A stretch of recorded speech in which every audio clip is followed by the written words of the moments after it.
Welcome to Married to History, where we try to be informative, entertaining, and family-friendly. Aloha, I'm Christopher. I'm reading this off of a cue card because even after all these episodes, my wife thinks that I can't possibly know what to say. That's fine, I'll never show you the script again. And by the way, I also have a fancy piece of paper on my wall that says that I know more about history than most people do. I'm Shirley. I'm a homeschool mom that relies on good curriculum, Christopher, and Mary Poppins to teach our kids history. Mary Poppins? Okay, well, We've been over there's a fair this. enough bit of history in there, okay. All right, hey honey, I have a history question for you. I love history questions. Okay, so maybe this isn't the most history-heavy question, but what's been on my mind lately is facial hair. And why was facial hair during the Civil War era so epic? And why won't you grow your beard out to be as epic as those? All right, well, let's get the personal one out of the way. As my witness, I have tried or experimented, shall we say, on many occasions to grow my beard out. Yeah. And I don't like it. I don't like the way it feels. I don't like trying to maintain it. Mm-hmm. I'm happy with the simple beard that I have, and I at the moment have no desire to try to grow any other kind of beard at any point in time. I know. And that's fine. And I do love your Van Dyke and so your goatee and your mustache. It looks fabulous, honey. But that Starburns look that you tried once, that was pretty fun. It was terrible. They didn't look anything like stars. I'll have to find a picture of it because that was great. I'd rather it didn't, because I remember looking at the picture we took of that, and yeah, it was not great. All right, so here's what we're going to do today. Well, okay. Didn't you want me to answer the other part of the question? Okay, what's the answer? Okay, well, so I do not know for certain what the reason is. The only thing that I can think of is that often enough in various cultures throughout history, facial hair, beards, mustaches, and whatnot have been symbols of status or expression for people, and for men, I should say. And more often than not, the belief was that the bigger, the more styled, whatever the case is, that was a standout. That was an element of prestige for you. That made you a better man than all the other men around you, so to speak. Manly man. So I think the Civil War is probably or at least photos that we have from the Civil War is probably the most commonly and epically used case of, dang, there were some really, really wild styles out there. They were really getting creative. They weren't just going for just let it grow and get long. They got a lot of fun with it. I would think without a doubt the most famous is the one who, and I believe this is sincerely the case, the one who to this day had one style actually named after him. I don't think any of the other Civil War pictures we look at anybody identifies beard style than this one. And yes, I see you just pulled up a lovely picture of him, Ambrose Burnside.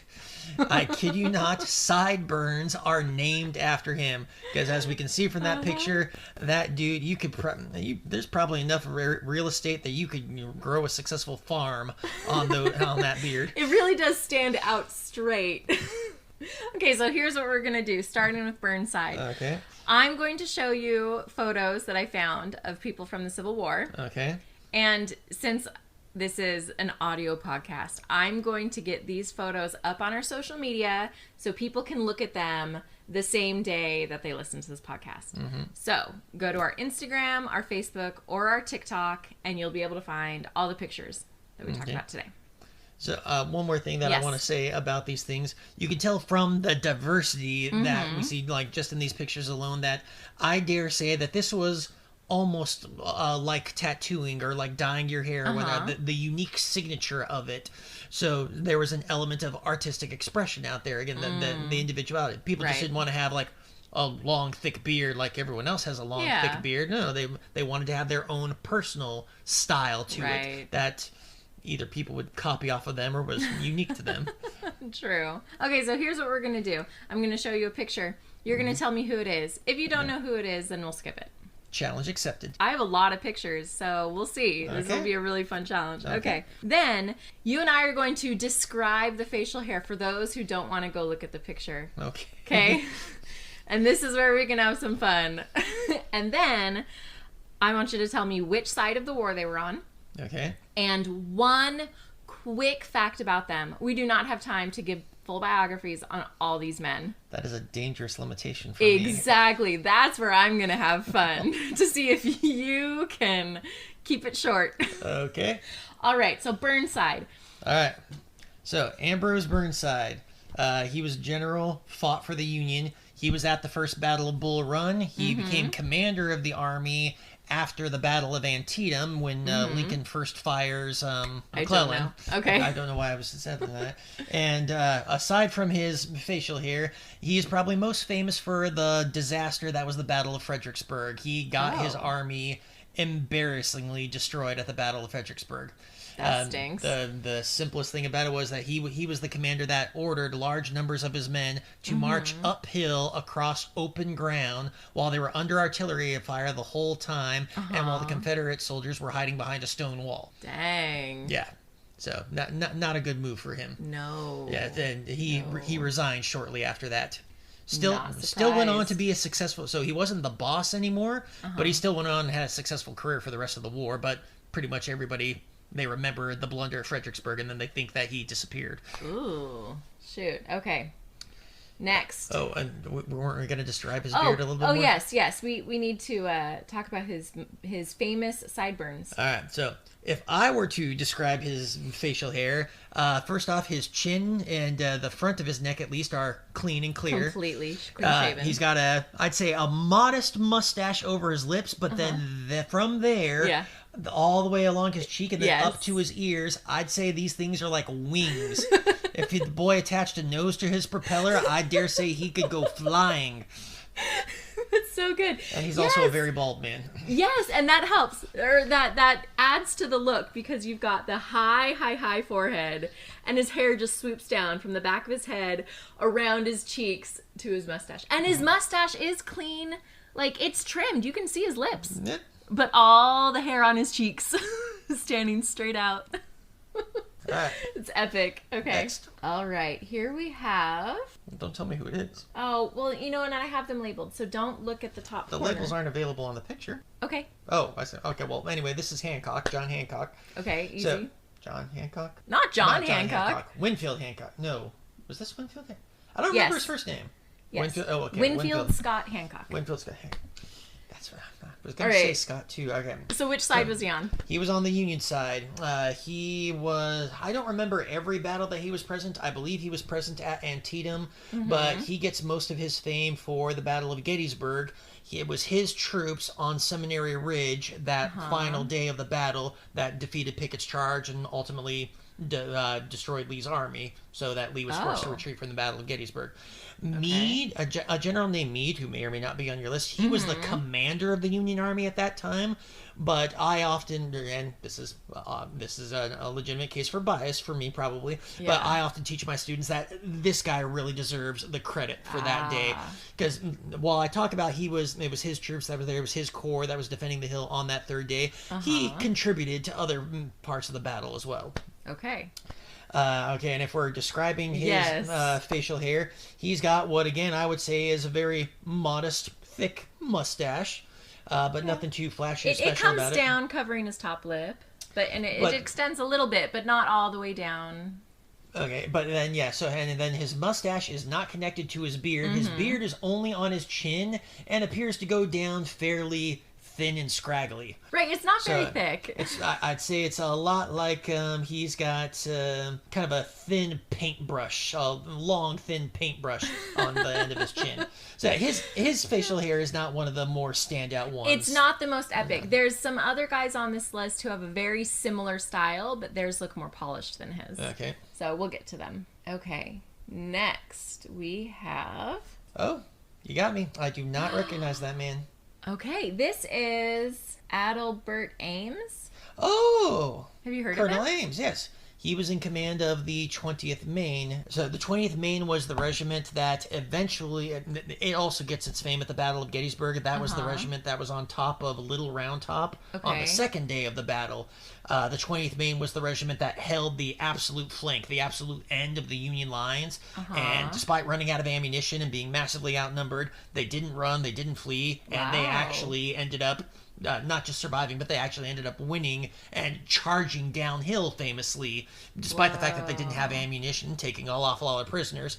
And like I said, their position was never taken. So one could argue that the 20th Maine enabled the victory at the Battle of Gettysburg by not retreating that second day of battle. Now, Ames was not the commander of that regiment, though, at that battle. Oh, you're talking like he did this like awesome thing. It was his guys. He was the original commander. I don't remember.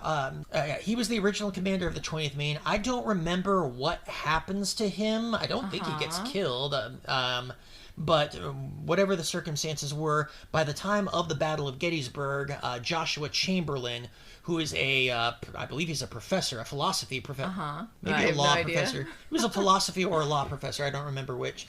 So he's one of the many officers that become an officer because he had no military experience whatsoever, but he was college educated. And they needed officers to serve in the army, so he was given a commission by the governor. Happened a lot during the Civil War, but yes, Joshua Chamberlain is the commander when the 20th Maine does that great thing. So outside Ames of that, comes in later. No, Ames is the original commander, but he has gone on to do something else. I don't remember what. I don't remember what happens to him. That by the time of the Battle of Gettysburg, Chamberlain is actually in command. Oh, well then all that was irrelevant. So yes, I am not aware of anything of anything standout-ish about Adelbert Ames. Only that, he was the original commander, and thus he was the guy who trained Chamberlain. Okay, he can get credit for that. His unit was at the Battle of Fredericksburg, so he was in command at Fredericksburg, and the 20th Maine was one of those regiments that did march up that hill under fire the whole way, and they did not retreat immediately. They were one of the units that stayed out there all night after the first day of battle, and then stayed out there in the field all day on the second day too, I believe, before finally being told to withdraw. So yeah, they on the first day, under his command. So this is you could say this is a famous thing of him. Yeah. They marched out up there, got shot to pieces, were told to lie down, hug the ground, stayed out there, slept out there, surrounded by all their dead comrades and whatnot all night.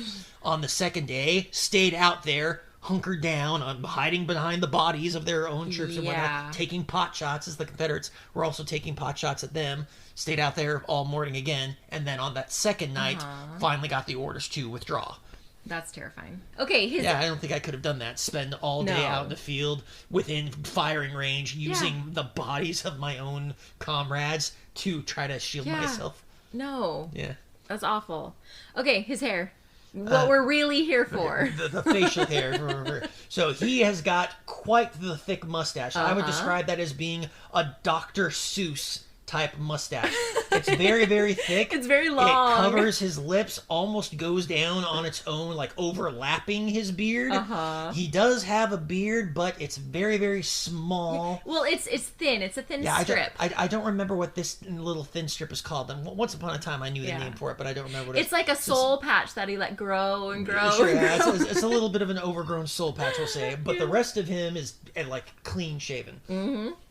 Very nice. Okay, who's that? Oh, wow. I do not know who that is either. Oh, I love this guy. His hair is so cool. Okay. Can't really tell where his hair begins or where his hair ends and the beard begins. Exactly. So who is this? It's Colonel John Haskell King. I'm not familiar with him. He's got the same kind of look as Burnside, but his hair is so smooth. And he's not balding. And he's not balding in the front, but he's got the same swoopy from his hair to his sideburns to his mustache. His hair looks so long. His hair is definitely covering his ears. Yes. And then it continues on, so it's, like I said, it's hard to tell where his beard begins and his... Well, no beard. His chin is clean shaven, like Burnside. His mustache. But the Burnsides are still there. Yeah, mutton chops, whatever. Yeah. And his mustache appears to be thicker than Burnside's, and his sideburns not quite as developed. Yeah, they're not hanging straight out off of his face. Yes, I don't. He looks more like he's got smooth sides there, not wings ready for flight. Yep.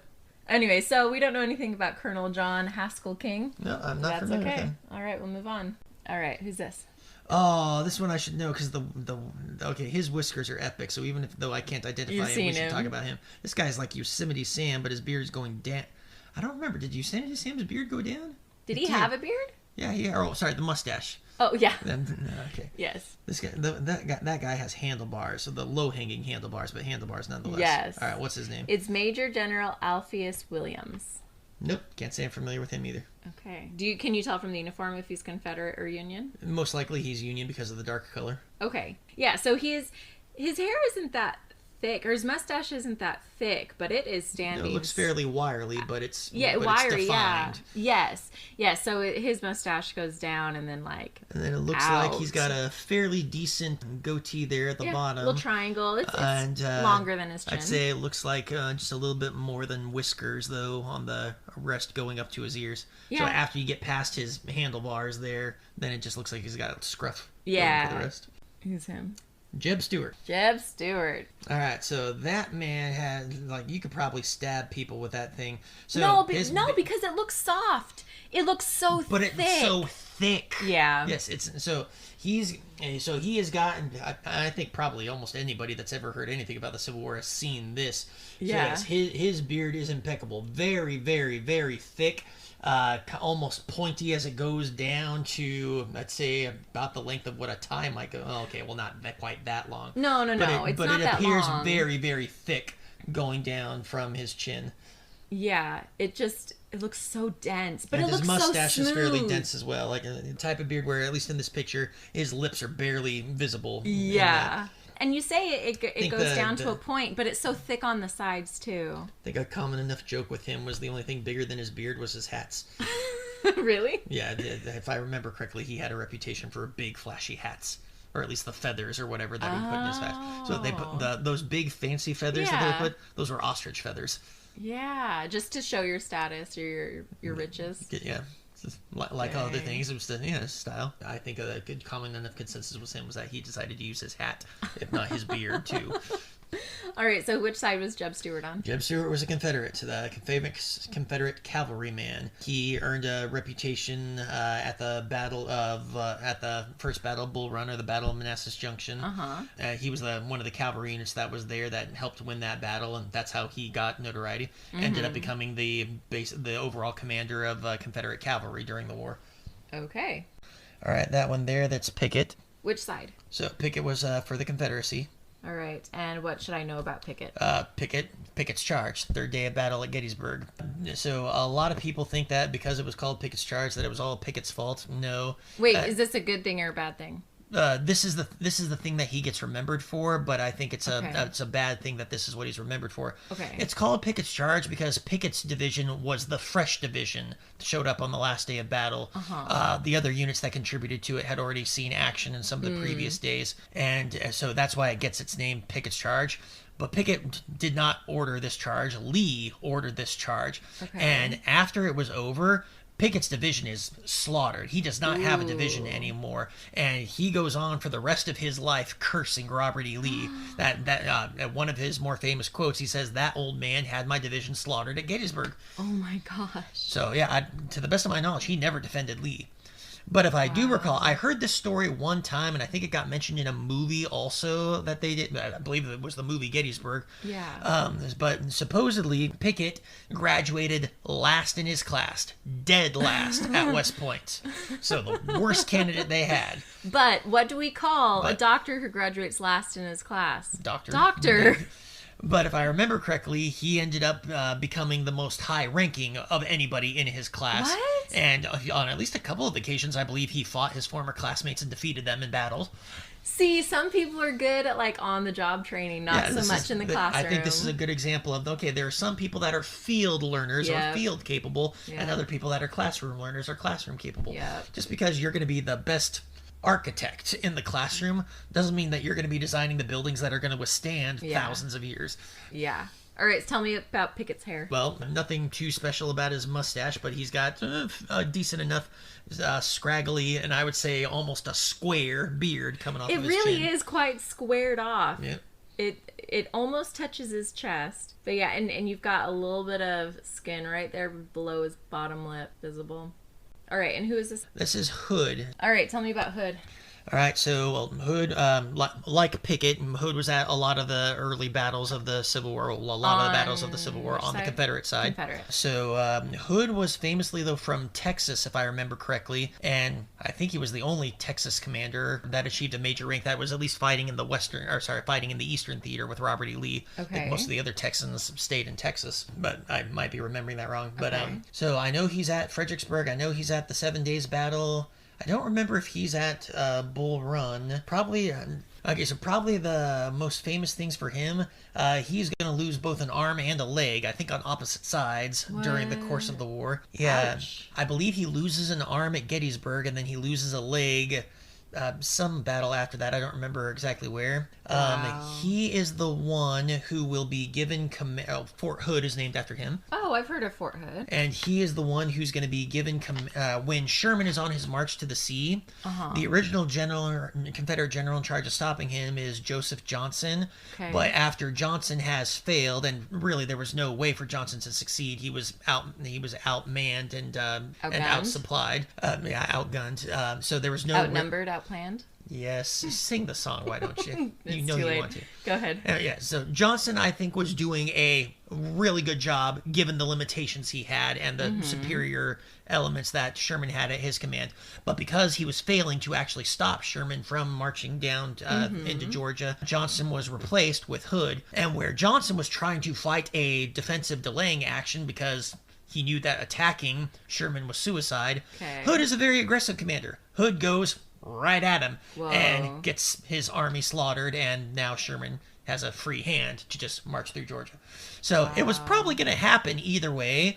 So Hood just made it happen a little bit faster. Okay. All right, tell me about his glorious beard. I'd say that his beard is very much like Stuart's, but not quite as thick, not quite as spread out. Yeah. It's hard to tell from the shadow in the picture, but his might not be as long as Stuart's either.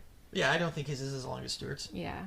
I mean, see, again, this is one of the guys who, like, he's got an impressive beard, but it's not as fun as Burnside. There's nothing really artistic about it.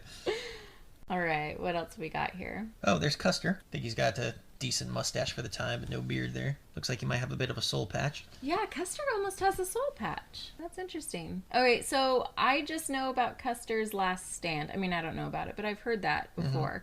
Which side was Custer on during the Civil War? Custer was a Union soldier. Sorry, a Union officer, yeah. So, if I remember correctly, a notable thing for him before the Battle of Little Bighorn. Yeah. So, I don't remember if it was a paperwork mistake or something else was to play, but he was a very young, and despite that, got promoted all the way up to, I think, at least brigadier, maybe even major general, so 2-star general before the war was over. So that was a swift rise for him. Wow. But at the end of the war, as often happens, not all promotions that were given in times of war are kept by the soldiers after the war is over. Okay. And so he got busted all the way back down, at least as low as lieutenant colonel. He might have been busted lower and then had to work his way back up to a lieutenant colonel. I believe he was a lieutenant colonel when he died. Wow. But this is why some people and some history books still record him as General Custer. Yeah. I'm pretty sure he was a lieutenant colonel when he died. He was not a general, but because he had previously held the rank, some people, historians, maybe even himself, have gotten away with calling himself General Custer. Yeah, I would have assumed that it was like once a general, always a general, unless you do something bad to lose the rank. Okay. So yeah, he's got kind of like it looks like a soul patch in this picture. And then his mustache does go down to his chin. It covers at least the top lip in this picture, but Yeah. no, this is a painting, not a picture. It is, yeah. It's interesting. His doesn't look wiry like some of the other guys. It kind of looks like it curls out and then back towards his face. Who's that? There's there. McClellan. So he was the first Union commander. He was arguably one of the greatest fools of the Civil War. So, Wait, okay, hold on. Which side? Union. He was the original Union commander. Well, not the original, but he was fired by Lincoln. he was the first main commander of the Union Army, and yes, would eventually be fired by Lincoln. So under McClellan's plan, McClellan in the first year of the war, not the first, but the first real complete year of the war, 62, McClellan has Virginia in his sights, and McClellan's got plenty of men, plenty of guns to bring the city to its needs. Okay. But But he's very slow, very cautious, and he falls for all manner of rumors coming to him, saying that the Confederacy actually has 500,000 men in the capital to defend it, when in fact the Confederacy had less than 50,000 men in the capital to defend it. So does he get scared? So instead of launching an attack and capturing the Confederate capital in the first year of the war, he moves very slowly. He hesitates, giving Lee enough time and Jackson enough time, because Jackson is on the far side of Virginia at this point, or at least on the opposite side of Richmond at this point. Yeah. Gives Jackson time to rush on over to join in this fight. And this is where we get the 7 Days battle, where Lee and Jackson... So this is where the ultimate tag team of Lee and Jackson gets born. And before this time, Lee was not the supreme commander of the Confederate Army. He was more like the military advisor to the Confederate Congress. Okay. But this is the point where he takes direct command over with the army. And Lee and Jackson, working their corps together, effectively chase McClellan off. Dang. So for these 7 days battles, it's basically McClellan retreating and retreating and retreating. The Confederates catch up to him, fight for a little bit, he retreats again. No wonder Lincoln fired him. And eventually, at the end of the 7 days, McClellan just takes his whole army and just retreats. They get back on their boats and they head back up north. Wow. But Lincoln didn't fire him after that. Oh. What more did it take? So after the 7 days battle comes the second battle of Bull Run. McClellan wasn't involved in that, but the Confederates win a major victory there as well. Okay. And then after the second battle of Bull Run, we get the Battle of Antietam. McClellan is still in command at this point. This is the famous one where McClellan, one of his scouts, finds a abandoned Confederate camp, and inside a cigar case that's been idly cast down on that campground, they find a copy of Lee's plans. What? So McClellan has very detailed information of exactly where Lee's army is, what the composition is, and where all of the units are going. Despite that, he moves slowly and cautiously, and at the Battle of Antietam effectively gets a draw. He fails to, while they do succeed in stopping the Confederate army from achieving their plans, he fails to surprise attack, surround, and destroy Lee's army. It's after that Lincoln fires him. Did he assume that finding those plans was planted there, like it was a trap? It's entirely possible, but more likely, based on the rest of what he's demonstrated throughout the war, is that no, he was just an overly cautious guy. And I wouldn't be surprised if he was worried about Lee embarrassing him again, so he did not want to move too uncautiously. But then he still got embarrassed. Yep. I've said this before. This is a classic thing about commanders in warfare.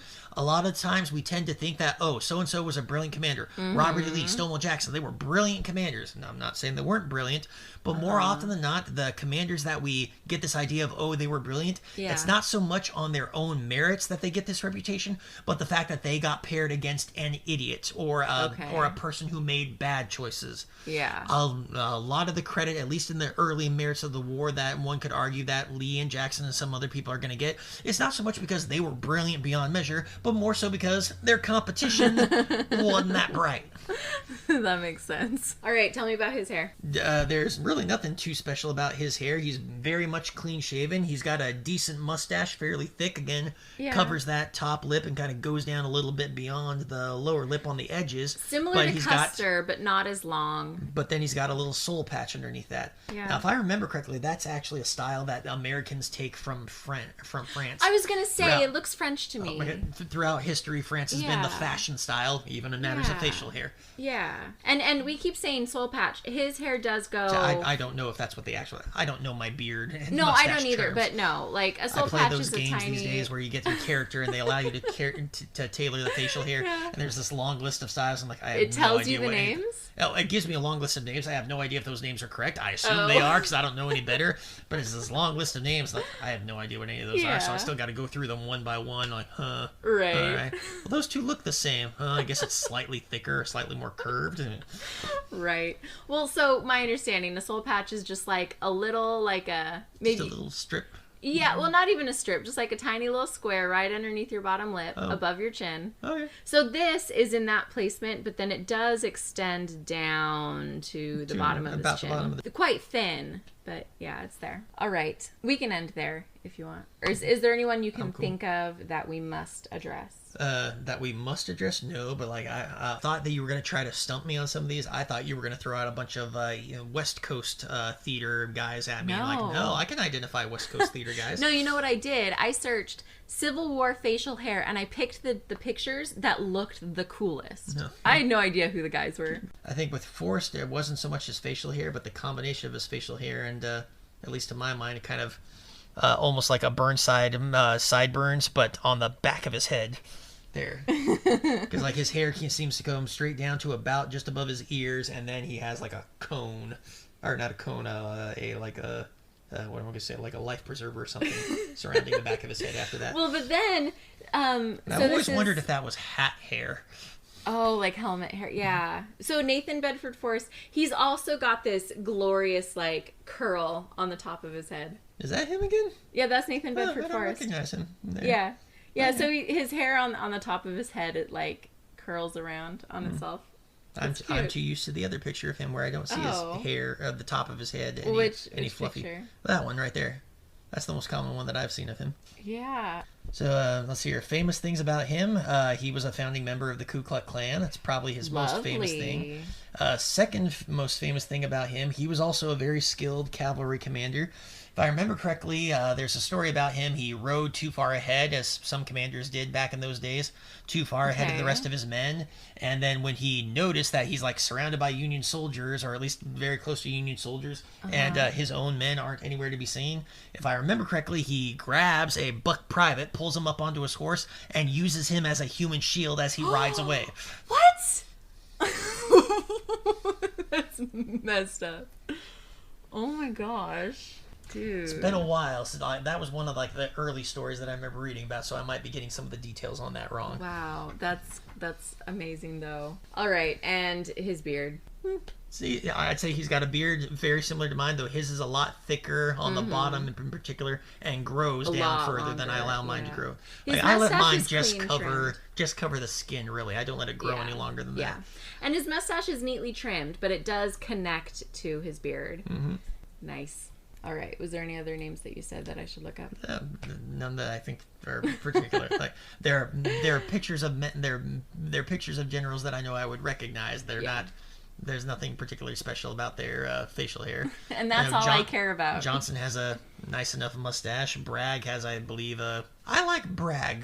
I like his beard and mustache combination. What's his name? Braxton Bragg. Fort Bragg is named after him. Oh, yeah, that one right there. I think that's probably... If ever I was to decide to myself that I wanted to have a Civil War era beard, I think I would go for his look. Okay, and who is this again? I'm inclined to say that he's the one that looks most like me. I can see it. I look most like him. Okay, so who's this? This is Braxton Bragg. He was a commander in the Western Theater, Confederate commander in the Western Theater. If I recall correctly, he is at the Battle of Shiloh, which is the first major battle in the Western Theater. This is the one where Grant should have lost, but the original commander, the Confederate commander of that battle, is wounded, and his second in command, which happens to be Beauregard, who we talked about before, decides to rest instead of continue pressing their advantage. And so the Confederates lose that battle, and ultimately they lose Tennessee for the rest of the war. But Bragg goes on to be a major player in the Western Theater.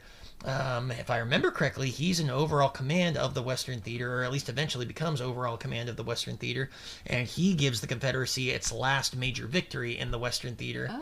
When so before Sherman's march into Georgia happens, there was another commander, I don't remember who it was, another Union commander who's given the task of march into Georgia through Tennessee. Bragg stops him at the Battle of Chickamauga. It's a good victory for the Confederacy, but then is unable to follow that up with a crushing blow to the Union Army at the Battle of Chattanooga. And by that time, Grant has arrived to take over command at Chattanooga. Grant isn't overall commander at all, but since Vicksburg has fallen now, Grant has moved over, takes over the defense at Chattanooga, defeats the Confederate Army, and then that's the last of it. I don't remember what happens to Bragg after that. Dude. Now, I know you said that this is the one you think you could maybe look the most like. I mean, your eyebrows are glorious, but you can't beat his. Yes, he's got quite the thick eyebrows. He's almost got a Neanderthal forehead, and his eyebrows are like... they're shadowing his eyes so severely. Yes, They're that's so thick. I do not think my eyebrows can compete with his eyebrows. Well, his eyebrow. There's It's a unibrow for sure. You can see there's a scrap of skin in there. It's a little There's thinner in definitely between. a thinning in between. Barely. Yes, but I dare say that his eyebrows are thicker than most men can grow their beards these days. It's true. All right, well, that was fun. Let's end there. Thank you for listening. If you liked what you heard, then please subscribe, tell your friends, and leave us a 5-star review. Oh, I need the script for this one. Do you? Yes. Because I was trying to enlarge it, and it disappeared, and I was like, find it. But I remembered my line. Congratulations.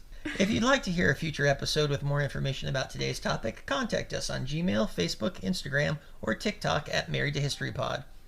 Also, please contact us if you have a silly question idea or if there's something from history that you would love to learn about. Just be sure to specify in your message if it's silly or serious, because we don't want to treat a genuine quest for knowledge as a joke. Talk to you next time. Bye. Bye-bye.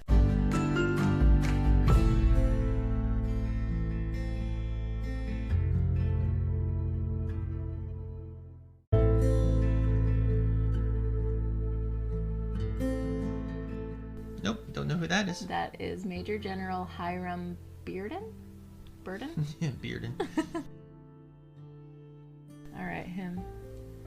That kind of looks like, who's that actor who played the guy? Who's the actor who played the guy? The Union guy Tom who... Hanks. No. No. Antonio Banderas. Stop. Michael Chiklis. Stop. No. In that Civil War movie, the Union guy who he was the professor, he wasn't a military man, and he was asked. You mean Chamberlain? Chamberlain. You said the name earlier, but I couldn't remember. Who's the guy who played Chamberlain? Oh, Jeff Daniels. Doesn't that kind of look like Jeff Daniels? No. A mix of Jeff Daniels and Emilio Estevez. I am not able to picture that in my head. I see it. It's Good for you. Major General Christopher C. Auger. Yeah, not familiar with him. All right. Okay, next. I want to admit here, you are really hurting my ego now that we've gone through so many of these pictures. I'm like, I have no idea who that is. Oh, I'm loving this. I'm loving this.